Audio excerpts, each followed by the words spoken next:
Hey, what's up guys? Gray here. I'm trying out a new style of video on the channel. Obviously, I don't normally post Reddit content, but I wanted to try out something new to see how it'd go.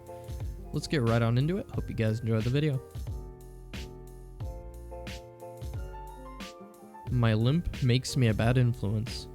For context, I walk with a small limp because of damage I received in my knee when I was hit by a car when I was 15. It only hurts when I try to walk correctly or stand in one spot for too long. The pain includes sharp, stabby pains and burning sensations. This happened yesterday when I went out for a walk with my roommate. I wanted to go to the Oriental Market across town, and I never walk alone because I freak out when I'm left alone by myself out in the open. Anxiety. I don't drive because of my knee pain, and my roommate doesn't drive because even she agrees that she's too spacey to be trusted behind the wheel. This walk takes us a little over an hour, but we don't mind. It's nice to get out for a walk. As we walked out of the residential areas and into the busier side of town, we did take notice of a father and daughter, 6 or 7 maybe, walking behind us. My roommate and I ignored them for the most part, but I can hear the girl ask her dad why I was walking funny. He told her that I was just playing around. She must have started imitating me because he told her to stop. When we got to a busy intersection, my roommate and I stopped and waited for the light to change. As we waited, I kept shifting my weight from one foot to the other to reduce the chance of getting pain in my knee. The man and his daughter stopped right behind us. It was quiet for about a minute before the dad spoke up. ED means entitled dad, LG means little girl. ED, would you mind standing still and not wiggling your hips in front of my daughter? M, which stands for me. Oh, I'm just shifting. I get pain in my knee if I put weight on it for too long. We can move back for you two to be ahead of us. My roommate and I turned and walked around the two, getting behind them. We didn't really mind, but the little girl watched us walk around them. LG, Dad, she's still walking funny. She seemed to think my limp was amusing. She tried to imitate me again. ED, stop trying to copy her. He turned to me. Don't play around like that in front of my daughter. She might hurt herself by copying you. You're a bad influence. I'm not playing around. I have a limp. ED, you're too young to have a limp. I actually get this all the time. Older people saying I'm too young for such and such injury, blah blah blah. T, basically her roommate. She was hit by a car when we were teens. Her knee was damaged. ED, I don't believe that for a second. You don't need to believe it. It's my injury. At that time, the light changed and my roommate pointed that out. The guy and his daughter crossed the street ahead of us. I saw the girl trying to imitate my limp again. I actually thought it was really cute. Maybe she just never seen someone with a limp before. Not gonna lie, I found it kinda unnecessary for the man to get mad at her for no reason just because she had a limp. I mean, even if her daughter was copying her, I don't believe that she would have got hurt messing around. But hey, that's just my opinion, you know? Entitled parent sees my service dog and decides her kid wants it more. So many people don't know and understand the laws put into place to protect the service dog and handler. I had at the time a beautiful chocolate lab mix who always wore a bright blue service vest with service dog and do not pet across his back. I didn't put anything else, not thinking it was necessary. Now, not that I have to, but I will include my disabilities here. I have a horrible hearing problem and PTSD and anxiety, so social situations are really hard and nearly impossible for me. I was in Walmart when it happened, so this is how it went. EP entitled parent, EK entitled kid.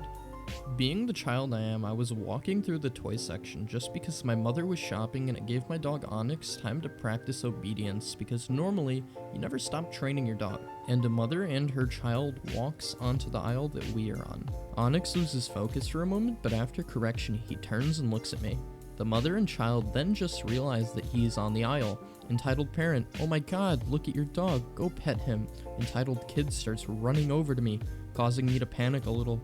And my Onyx to block the child from the path towards me. Me, oh no, you really, before I can even get a word out, she is talking again. Entitled parent, what kind of dog is he? He's so big. Entitled kid, screaming in my dog's ears and trying to grab him, yelling at the top of his lungs, puppy, puppy, puppy, over and over. Me, he's a servant. Again, entitled parent interrupts me. You should give him to me. Obviously, my little James, I think, likes him more than you. EK got all excited from this, and if it was possible, got louder. At this point, I was getting uncomfortable. I didn't know what to say or do at this point. My dog was trying his hardest to help me calm down, all the while the kid was pulling his ears. Me, no, you cannot have my dog. You need to walk away, please. And the entitled parent got really quiet for a moment and then started up again. But he wants it! This time she was screaming. Up until now, fellow shoppers had only watched as this happened. Then finally, if the dam broke, a manager walked around the corner to see what was causing all the ruckus, only to see a crying preteen, me, and a mother and child yelling and carrying on about the dog. The manager walks up and tries to reason with the woman, but she doesn't seem to get it. Manager, ma'am, please calm down. You're being too loud. You're disturbing the customers. Entitled parent, how dare you tell me I'm disturbing anyone? I want her dog and she won't give it up. She doesn't deserve it. After many moments of arguing and the manager managing to escort her out, I finally found my mother once again. My poor dog was traumatized and so was I. It's honestly sad to see people stoop as low to take someone's dog or even, service dog, but I hope you enjoy seeing the picture on screen of her actual service dog. So, on to the next story. Entitled parent yoinks my PS4 and gets away with it. This story begins in the wonderful city of Sydney. EP entitled parent, EK entitled kid, me. So my mom has some friends over for dinner and one of them brought their kids. Me being the socially inept guy that I am, I'm upstairs playing the PS4. Rainbow Six Siege if you're curious. When entitled kid walks up the stairs and basically shrieks, "Is that a PS4?" I take off my headphones and say yes. He then asks if he can play and I politely decline. He starts bawling his eyes out and runs downstairs screaming. Me, having read countless EP stories, felt a storm coming. EP barrels upstairs and then screaming that I have abused her child and I'm a horrific human being and that I'm a Nazi. I'm like half Austrian, so, and etc. etc. I asked her to stop and she just gets madder. For those of you who are wondering where my parents were, they were out in the back. I just couldn't hear anything. She invokes the classic line, "You traumatized my child, so I'm taking your insert item of value here," in this case, my PS4. Now I'm scrawny and weak, and I can't do a single push-up and struggle to lift like 10 kilograms, so I can't really do anything. She puts it in her bag, runs downstairs, and tells my parents that she has to run an errand. When she leaves, I tell my parents, but they don't believe me until many hours later when the party is over and they see the missing PS4.